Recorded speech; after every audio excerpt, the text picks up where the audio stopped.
Joining us today on Long Take is a very interesting personality who has lived through so many adventures, races, detours, mishaps, everything you can think of. But there's one word that describes all of our journeys, and that would be courage.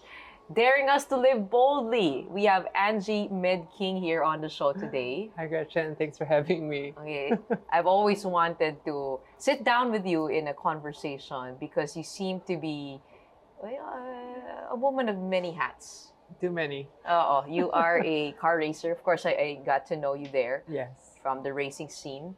You are an entrepreneur, as Yes. we all know, and now you're a farmer. I've actually been a farmer since 2016. Tagal na. Yeah, it's been, and even before our farm project, in our condo before, I used to have my own experiments. So I've always been into biology and science. And parang, to be honest, we never expected an Angie to be a farmer. That's Because you seem so like lofty, parang, you know, the lifestyle and all. Pero what led you to I think it's because people don't realize, like we were talking, I grew up in Calaraya Lake. On the weekends, after school, Friday, my dad would drive us out and we'd spend the whole week in nature. That's why I grew in love with nature because I grew up also there, diba? We were taught that, when you leave nature, you take everything that you came with, don't leave a trace. So we were so used to cleaning up as we go. And then when he passed away, I inherited the farm. Well, it wasn't the farm yet. It was our family lake house. And then I decided to convert it to a farm. So the first step was, I was like, this is easy. I'll buy fruit trees. I'll get some bees. Everything will be so easy. And 10 years later, we're still learning how to become a better farm, more efficient, and using different practices. Because in our farm, we do hydroponics, aeroponics, we do grow beds, we do vermiculture. Galing, grabe. I have the bees. At one point during the pandemic, I made a floating farm from bamboo raft and water hyacinth. So I I took in so much knowledge from books, YouTube, and then experts, and then we started combining everything And you had the time. Perfect timing to do that 'cause during the pandemic. we moved over to the farm. It was our retirement project, which got fast tracked. And then after that, we're like, oh, okay pala to have full time this life. So I thought actually we weren't gonna come back now to the city, but things started calming down, and we're now back to racing cars. But farming is my opposite life to the speed of racing. It slows everything down, right? Yes, and I can't force anything, right? And You know this. nga. Diba? We implement something, it takes 60 to 90 days. Yeah. Like, It's a test of patience. Is it working? But do you farm yourself? I mean, Yes, like, of course. you get your hands dirty, ikaw talaga nagtatanim. With everything that I do, I'm hands-on. So you can ask me how to weld, how to make compost, Galing. how to, like, our first grow bed, I assembled it on my own because the staff, when you're dealing with older staff, they have resistance to change. And I was like, The you new know what? cultures. I'm gonna do this on my own and show you this is gonna work. Because before me, my dad had so many consultants. They did biodynamic farming, organic farming, and it was okay. It didn't really work. They weren't really wowed. But when I came in with science knowledge, and I have experts on speed dial from UP Los Baños, so we were able to show that even with our clay, we can grow things. Clay? So, the soil in Calaraya is called Louisiana clay. It is inert and acidic. So it's it's not really It's the ideal. worst for farming. Kaya pala you have towers. Exactly. So I got into the towers as a surefire backup way to grow vegetables for the business. But in between, we've always been learning how to soil farm. So we're always working on what they call amending the soil. You're making your own soil so that you can have nutritious fruits and vegetables. So we do all of that in my farm. So when I had a consultant come a few weeks ago, he was saying, like, you're fighting nature here, right? I go, yeah, but we're showing people that you can farm anywhere. It's just the willpower to learn and make mistakes and learn from it again and execute. So, yung all kinds of farming na binanggit mo kanina, all of that still exists within your farm? Or have you zoned in on one? The floating farm, we started just planting grass for the livestock. So we don't farm per se anymore on that. But we were able to prove that we grew tomatoes, bell peppers, kangkong on that with zero maintenance. Because it's in the water, it's self-watering. Diba? It's like a self-wicking farm. We did that because it was from YouTube. I saw the Bangladesh farms and then the Mexico chinampas, and they were doing that way back. And I was like, I want to try, right? Water hyacinth is a pest, and in Caliraya it clogs the dam, so they are appreciative if we take it out of the water. So it's actually a big part of our compost because it's free substrate that we will pick up dry and compost, put it to the grinder, compost Galing. it. Nakakatulong pa kayo doon. But in between, I have aquaponics, which is basically fish with a hydroponic setup. We have soil farming. We have 1,000 calamansi trees. And then, Whoa! And then, obviously, like we've also bought a bunch of other fruit trees. So because the bees need food source. So, and then in between, we recently put up like 70 grow beds where we can grow all the root crops naman, because root crops are very hard to grow in the soil also. And it hurts the back. That's why the grow bed's nice. It's about this high, and it's easier for us to access as farmers. So I try to always bring in technology to help my people do more farming stuff than maintenance stuff. I guess the big question is, how much money have you spent? Oh my God. You know, because alam natin ang farming labas pera yan. I have spent so much. You know, we do sell our goods, right? We're still in the red because we're still, like the other day, I had to buy new fans. Today, they text me, the breaker broke. And our breaker's like $4,000 each. And I go, bili na tayo ng extra. So, you know, there's always things happening. We're learning that our greenhouse needs better cooling, so we ordered more timers and fans. But do you think it could be profitable? I mean, like with good margins, or is it, you know, just enough to sustain itself? I think if we became a monocrop farm, we can be profitable. Just to supply one thing, right, and be good at one thing.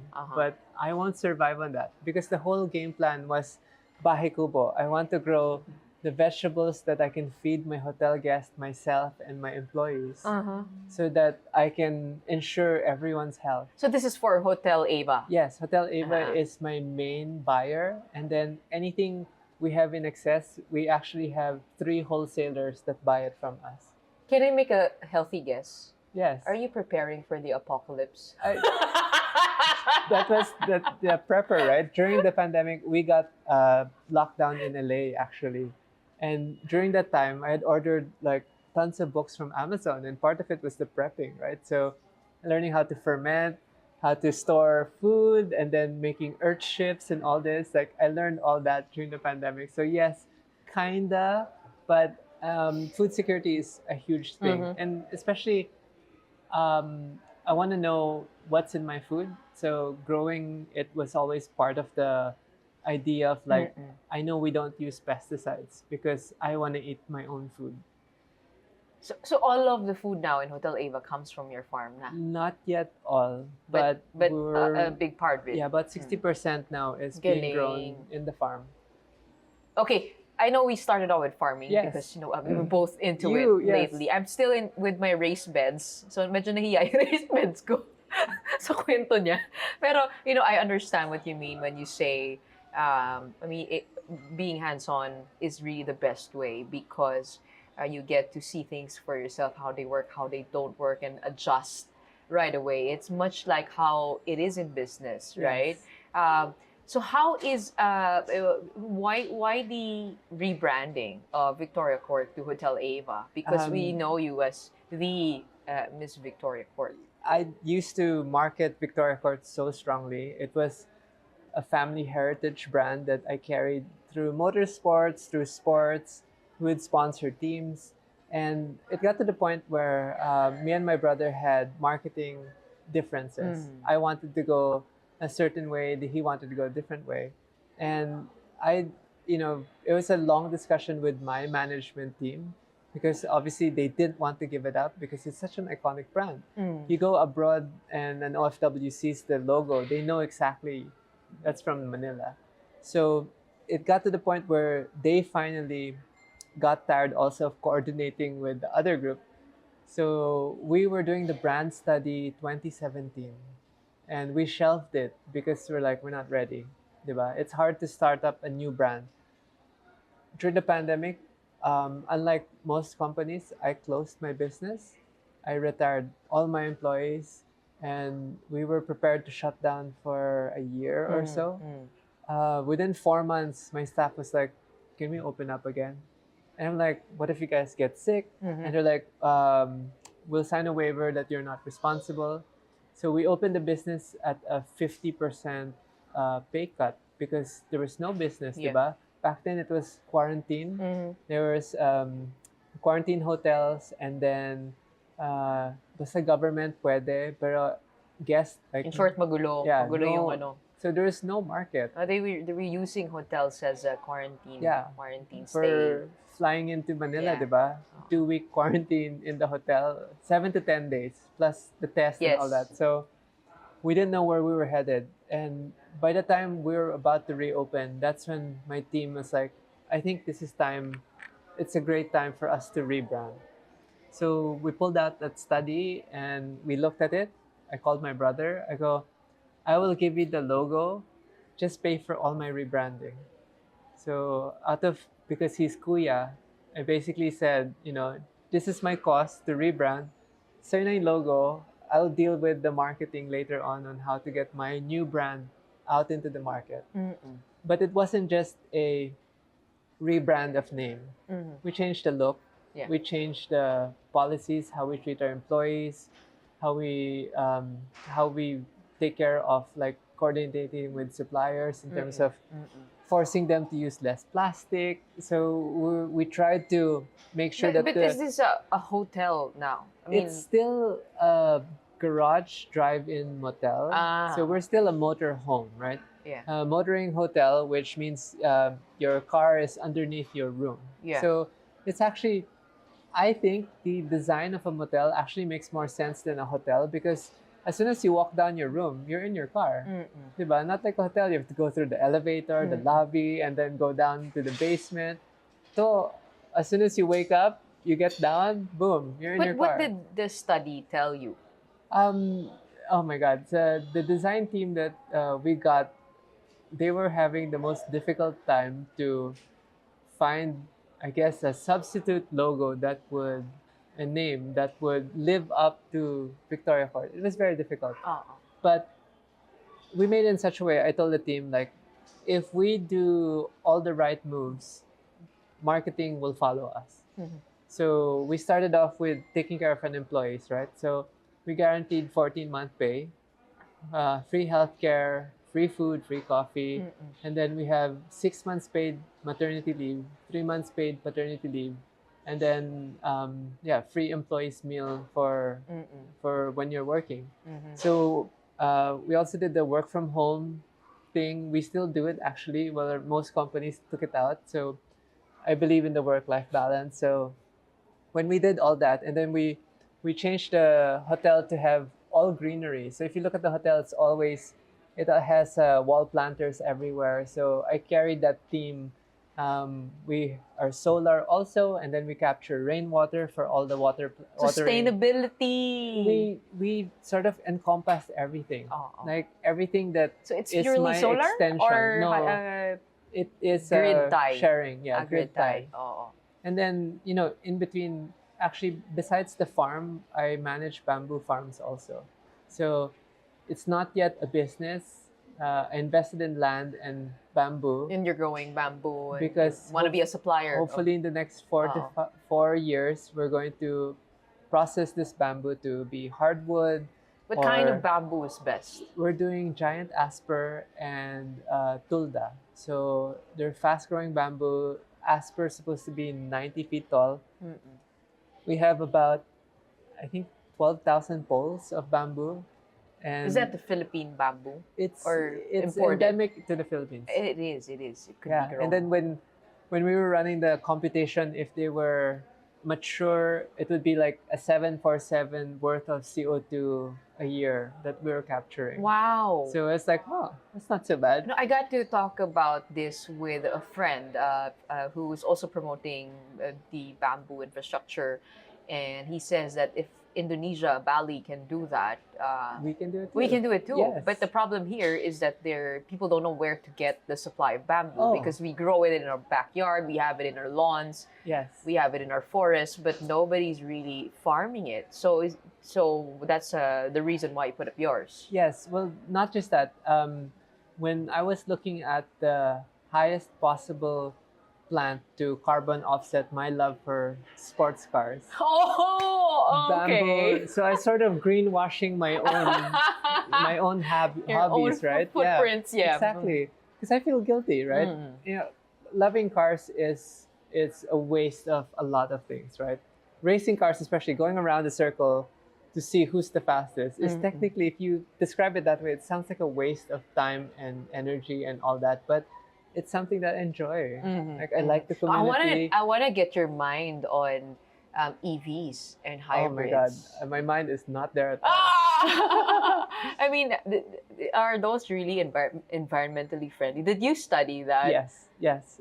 It's always at the back of my mind. So if you plug your EV to your house and it's still on the grid, then you're still consuming. Kasi coal pa rin yung source niya. So it depends talaga sa source. If your house is off the grid and you're on solar with wind or hydro energy, then yes, tailpipe wise, you're probably not emitting. But the problem with EVs is the battery life cycle.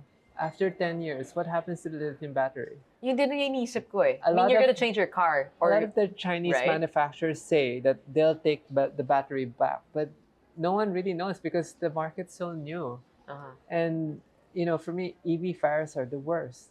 If you ever seen an EV fire, no amount of fire trucks can put it out because it is a different chemical fire. Really? There hasn't been a technology to put out an EV fire. So I haven't seen any around the globe. So you're not driving an EV? Zero. No EV in your I have an collection EV of cars? mountain bike. Ah, okay. So what fire did you get caught in? Ah, Speaking of. that the fire was November last year. It was very traumatic. It was a 90s car. It was a 98 Acura NSX. It was basically my epitome of my favorite JDM or Japanese domestic market car. But we got it from the US. I bought it from a friend, and I spent the whole year fixing it, like buying parts and getting the right things and waiting to order things. I picked it up literally like 24 hours before it burned. It was in break-in kilometers. And I was literally vlogging it because I enjoyed, I waited 1 year to build this car. I wanted to share the To experience. finally, Yeah, because it finally was such enjoy a it. triumph to Oo. finally get it out of the car shop. Uh-huh. And it was running. And literally, like, I came from another project and I exited Cavitex, got on South Luzon Expressway. And within 10 minutes, a truck was honking at me. And I looked at my rearview mirror, boom, fire. Wow. And, the funny part is I was basically vlogging the whole thing. I didn't obviously think I was going to catch on fire. But, And you were so calm. but I captured the whole event. And everyone's like, I got messages on my YouTube like, is this scripted? Like, because I look so calm, right? Oh, So people but are- maybe as a racer, you kind of know what to do already, right? I've never is that been- because of that. In the racetrack, I almost burned one of my Porsches before. But thank God, 5 fire extinguishers put it out. So I have experienced the fire, but it has been put out. I haven't experienced losing a car to a fire.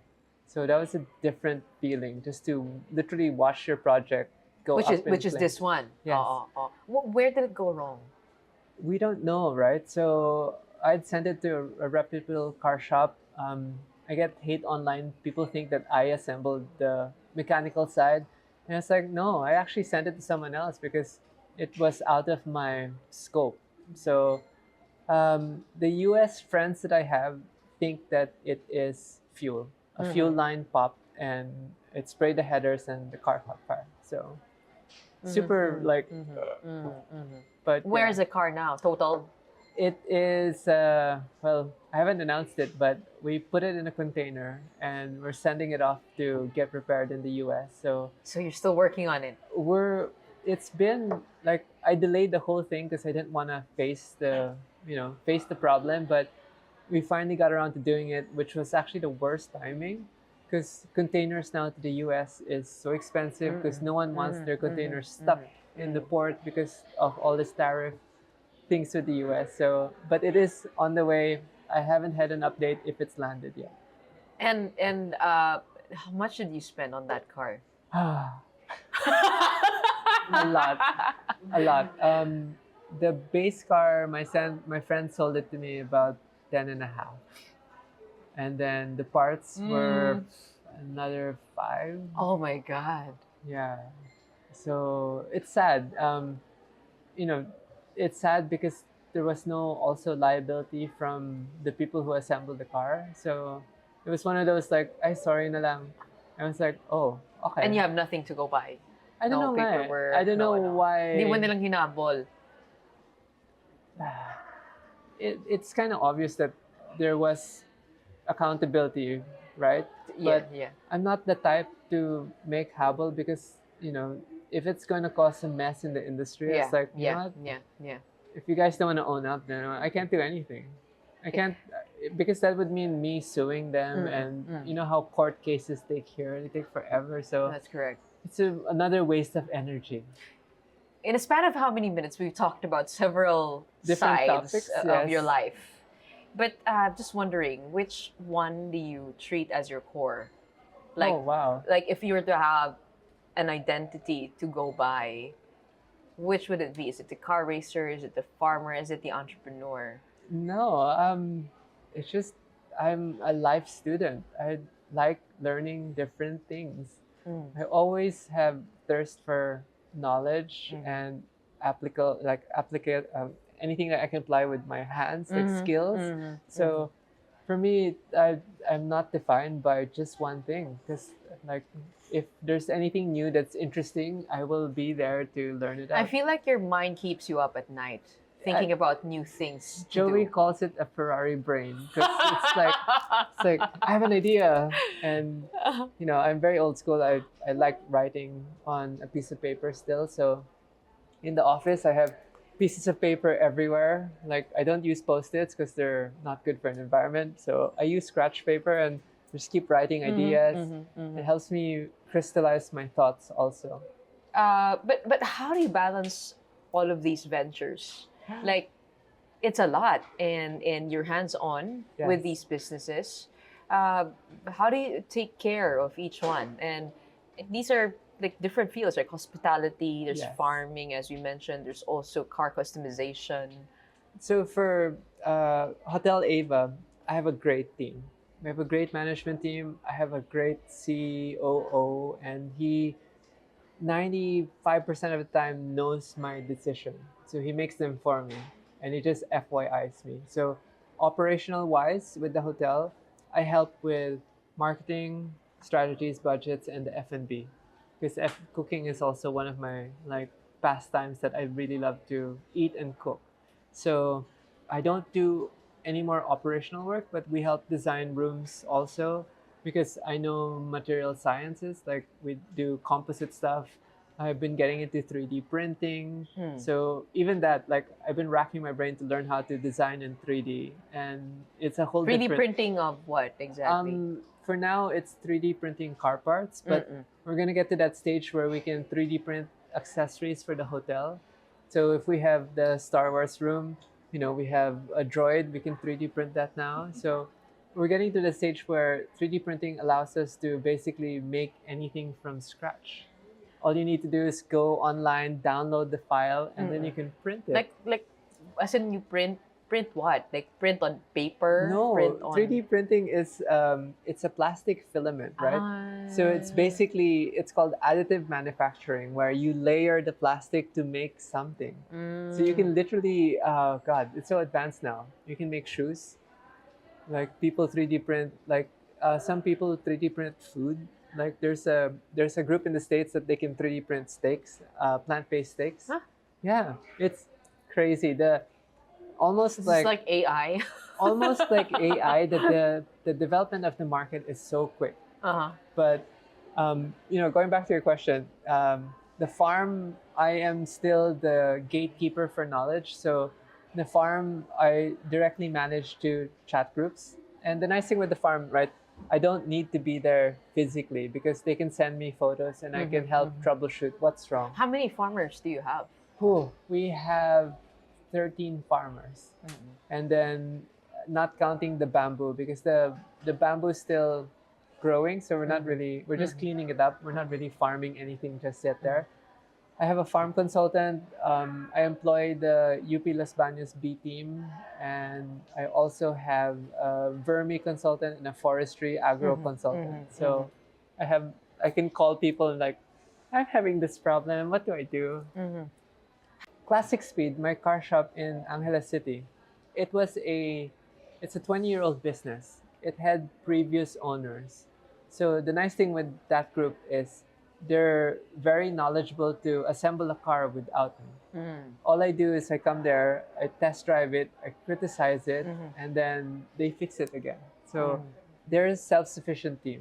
When you came out with your true sexuality, Yes. did that change things for you in the business side? Whew, I thought it would. We were ready to fly to LA.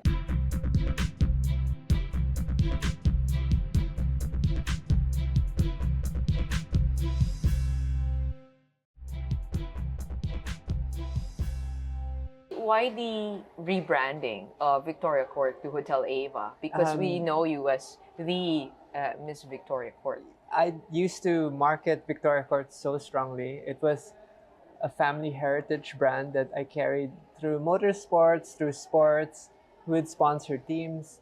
And it got to the point where me and my brother had marketing differences. I wanted to go a certain way, he wanted to go a different way. If I hire you to be a manager, I don't manage you, right? My job as CEO is to keep all my managers happy so that their job is to basically Stay in the job. do the work. Yeah. Right? If I take off the worry of your pay and then your food and your car, right? I give car benefit to my top guys. So, they're like, I want to loan money for a car. I'm like, use this car until you're here. This is part of your package. So I want to make sure to eliminate all their worries so that they can focus on the work. As a CEO, what would be your core talent or core skill?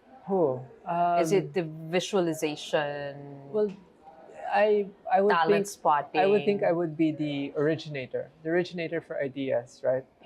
The visionary in that sense, where I see where we are, I see where we need to go, and I will always broadcast like this is where we're headed, and I basically give the why to the people. Why are we doing this? This is why we're doing this. In the car community, we are taking care of family heirlooms because people who bring us their 60s cars, this was my grandparents, it's a sentimental value. I've waited 5 years to come to you and this is my money. Please restore this car. And I tell my people, these people save their lifelong earnings just to rebuild a car that they remember when they were a child with their parents. And I always want to make sure to explain to people that we're taking care of such valuable things for our clients. So same with the hotel, we're also just making sure to tell the people that we're giving guest experience and it has to be like perfect every time. We try it to be perfect every time, but we obviously have issues also because the service industry is very hard. But same with the farming, right? I've explained to the people that we're custodians of nature. Correct. And we are here to ensure the longevity for the next generation. So it's always pushing the why to motivate the people so that they will give me 100% in their job. Understanding the bigger picture Yes. and how the whole unit is moving. Yes. And I told you I'm hands-on because I always want to make sure that my staff don't take me for a ride.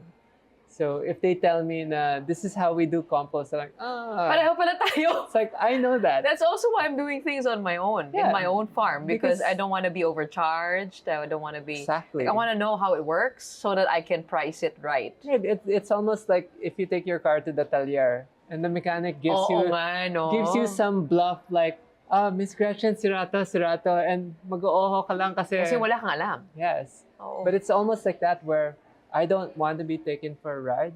So I want to understand The blind everything. spots and everything. Everything I get into. Anything. Have you ever failed in a business? Of course. Because your role involves a lot of risk taking Yes. and a lot of making the first move. Yes.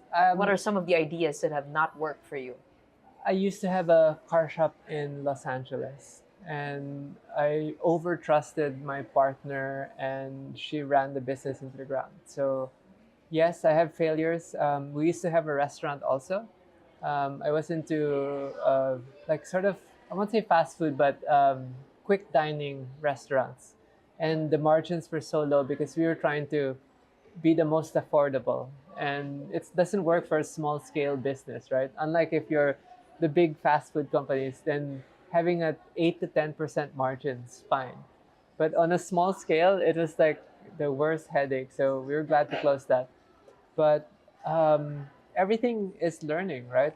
So the pandemic, I closed my main car shop, which was car porn, because That's closed. it reopened under a different company name, but Online na lang. no, I take care of select clientele. Now I'm sort of in I have a VIP list that I take care of, and I'm happy with that. Like I don't need to take care of everyone. So for me, it's like I have this constant like 20 clients that get their stuff done, and I'm fine with that. So Well, what is one business that you won't ever get into? That you know you would suck at? that's a good question. What is one business I would? Well, I think the food industry is very hard, and that's something we learned a lot, but it's a tricky industry to get right, right? So like some of my most favorite restaurants haven't changed menu for the last 20 years, and they got something right. And then there's some restaurants that every 2 years they change menu, trying to find out what's the mix.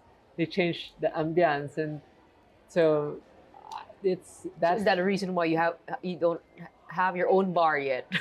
It don't- seems like a fit. I don't drink. Oh, you don't drink No, at all. I don't drink. I don't that's smoke. good. You don't drink and drive. Yes, no. It's been 3 years since my last drink, and I've gone plant-based. So I've been on a health streak where everything. What made you quit? During the pandemic, I was very unhealthy. I was YOLOing everything. So binging, eating, smoking, drinking, like 10 a.m. beer, and then like wine in the All evening. of this in your farm. Yeah, because Because there was nothing to do. Exactly. And there was the Zoom inuman, diba? Online inuman, where it's like it's this weirdest thing. You're catching up and you're drinking and you're all drunk, but you're all online. So it got to the point where I was like, is there any way for me to enjoy my life without killing myself? So, I found kiteboarding during the pandemic, and that sort of like took the edge off because I wasn't racing cars anymore. So I found a new thrill, right? Kiteboarding is using the wind, it's all natural. I get to jump like almost 30 feet into the air. So it's like good fun. You like danger, don't you? I like adventure. Danger just seems to come with the territory. Where is Joey in all of this? So what's her role? So Joey's always been my supporter and my mentor and my nurturer. Like when I was trying to figure myself out early on, she helped me, gave me like the love and support that I needed to grow into the person that I am now. So she has always been, I guess, the voice of reason also, because sometimes she's like, really, are you gonna do this? And I'm very grandeur, right? I was like, I want to do this, I want to do that. And she's always like, hold your horses, like think about this. So That's our balance in the relationship where, she'll bring me back to earth because I always lived in the clouds. I was reading through your profile, and I saw at a particular point in your life, 2016, Oh, wow. Okay. was the time when you came out as Angie Yes. from Ian, right? Yes. But it happened in a weird way. It was through Facebook that it came Online. out. Yeah, no. What happened there? I mean, So my father had passed away July 5, 2015. And I was already sort of on hormones. So I was already planning to come out. My dad knew I was planning to come out. And it got to the point where I had a second Instagram account under Angie Mead, but it was locked, right? Private account. So it got to the point where my phones, because I wasn't friends with my social media wasn't connected to Ian King, right? I don't know what happened, but I saved the screenshot where it said to notified all my friends saying like your friend Ian King is on Instagram and then Angie Mead, like something like that. and then may picture na. No, I just had Wala. that notification. Oo, tapos It got a few clicks. People would screenshot, zoom in, and then it went on chat groups and then all this. And then it got to the point where my cousins and my friends who knew were all sending me photos. kasi may hinala na nun. Yeah, I 'cause- mean, were you... Well, so my friends knew early on. okay. 2007, I told my friends. 2009, I told my parents and my closer like stepmoms and relatives. And it still took that long for me to come out. But it was when 2013 when my dad got super sick. We almost lost him in Europe, and I realized like life's so short. I don't want to live like this. I want to be me, and that's when it became our hardest moments with Joey because it was a challenging of societal norms and gender identities and roles. So it was a trying like 3 years, 4 years for us before things became like, oh, nothing's wrong. Like everything's back to normal in a way where How we- does that work? I mean, like your relationship. oh my god. So and- we were ready to call it off because we were getting toxic to each other. She wasn't getting what she wanted. I wasn't getting what I wanted, and it got to the point after she had her own consultations. I had my own consultations, and we got to the understanding. Like, I told her, transition isn't overnight. If you wake up in the morning, you like what you see, then you still love me. So let's roll with that. So we brought it down to the daily basis of like, let's But not. you were so sure you didn't want to break up. I was sure that I wanted to stay with her because me and Joy's conversations always like I can't beat this conversation. Our communication skills with each other of like how we hear each other and understand each other, we're always in sync.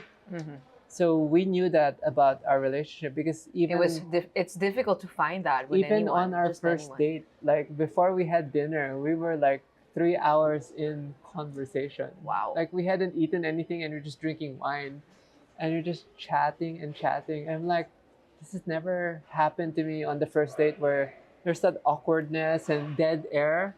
We never had dead air, like zero dead air. And we're just chatting and chatting. I'm like, this is great. Like I actually had to chase her because she lived in Singapore.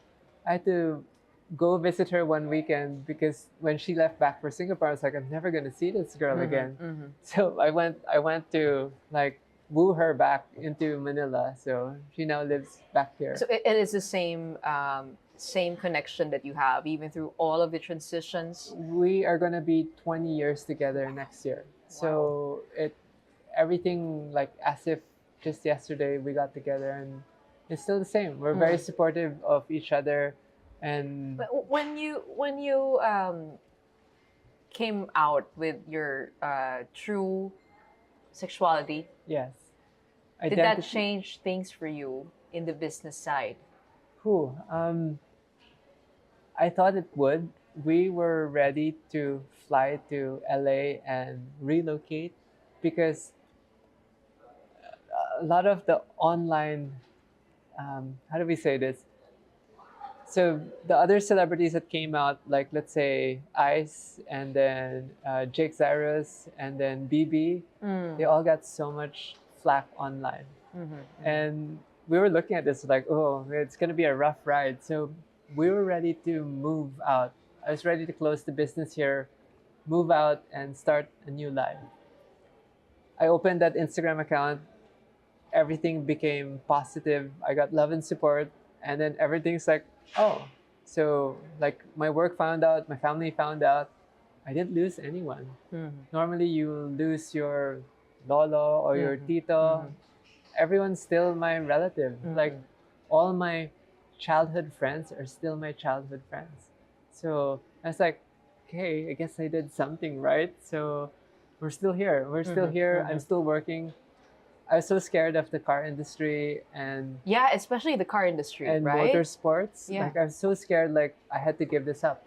Like I was so sure already. Like I won't. You never felt discriminated on? I mean, like in the car industry, I used does to that race happen? with Ferrari in the international circuit, and believe it or not, like I have some good friends from that series, and I've had very little discrimination abroad. I've had more discrimination in the province in the Philippines than I do abroad. So it's been such an interesting experience for me, and like I was just wowed because I'm probably the first trans woman to race with Ferrari. So, and then I won in one of the trips that we had to Italy in Monza. Sorry, not Monza, Mugello. I won back-to-back first place. So they played the Philippine national anthem. It was such a big thing. And it was just the 70th year anniversary of Ferrari. So it was a huge event. And I was just like, wow, this is so great. I think, I think you're right. When I look at your life, it seems to have headed a different way. I mean, if you put it side by side with the others, it's probably because when we see you, there's just so much genuine joy that we see. Yes. Like you being yourself and you being so proud of who you are and you being so excellent at whatever you do. When I was still coming out, I met with Gina Rosero in the US. And she was like, whatever you do, don't make the gender your like your Main thing. Yeah. So for me, my gender is just a footnote to all the things that I do in my life. It's like, by the way, I'm transgender, but it's like it's there. I had to go through it, and it doesn't define me. And I don't believe that gender should define anyone. Like, if a human can do it, then so can I. It's like the mindset, right? You live a fast life, you have lived a fast life. What would make you go to the pit and call it a race? Ooh, 3 weeks ago, I had vertigo while driving. It was the worst experience of my life. I literally drove myself sick. Okay, we were doing an endurance race in Clark. I was in the race car. I called the pits. I'm like, something is happening. Every time I turn left, the axis of the horizon does this. It's like Inception, right? I'm in the race car. The racetrack's Ang doing hirap pa naman nun. this. And I'm just like, is the next driver there? They're like, what's wrong? I go, I don't know, but I feel sick. And you were at the what hour? It was the endurance race. I was the second driver, so it was about 8:30 in the morning. And it wasn't so hot yet. And good thing the next driver was there. I pulled into the pits. I got out of the car. I threw up and I had to lay down because everything was spinning. And things cross your mind. You're like, oh my God, is this a sign of age? So I'm like, but I went to get a checkup last week, and we did the eye test, the ear test, and the doctor's like, you have vestibular something. He was like, I'm amazed you race because you should not be racing. And when Joey heard this, she's like, she wants me to retire. And 2017, I had a really bad accident in Monza in Italy, and I retired from racing then. Um, 2021, I got invited to try out for a local endurance series in Batangas through a friend, just as a test driver. So 3 years later, we're still racing with Mazda, and we're now winning the championships with Mazda. But I thought I was gonna give it up because it's, racing is expensive, it's dangerous, and sometimes when you keep losing, you're always questioning your skills, questioning, is this the right fit for me? Am I doing the right thing? Like, what's wrong? But when you're on a winning streak, it's also dangerous because you're not taking into account little things anymore. You're too like, oh, everything's great and we're gonna do the best. And like the vertigo was like a awakening call of like, how long can I do this for? Because if I get that again, because so the whole day I laid down.